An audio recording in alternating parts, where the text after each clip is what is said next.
Здравейте хора, аз съм Евгений, а вие сте с канала Лудите БГ. И днес снимаме проектното видео. Днес споко, не се притесняйте. Да се престори просто, че тези 4 месеца, които имаха, ноември, декември, януари, февруари, не снимали, всичко си е било окей, да се престорим, че не сме снимали, всичко е така.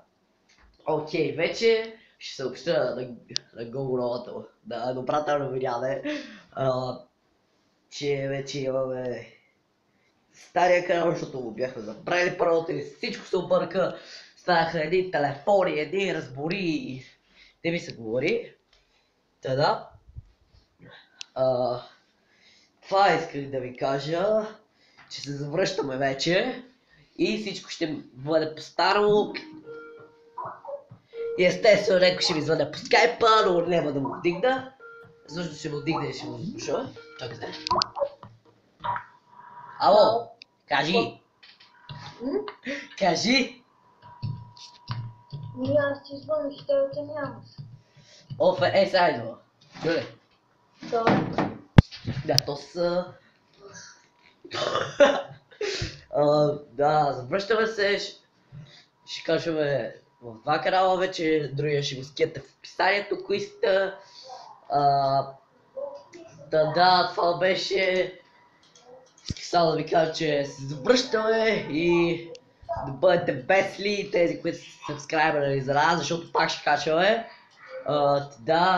Аз бях Евгений, вие бяхте с канала Лудите БГ.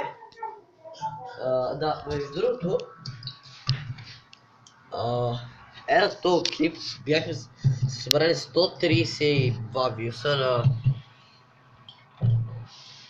на смешки номер 2, епизод номер 2. Някой ми е писал по фейсбука, както виждате, ето така.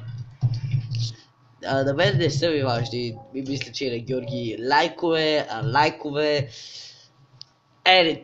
Anyway, имам преди, че искаме да коментирате, защото да знаем дали да продължим.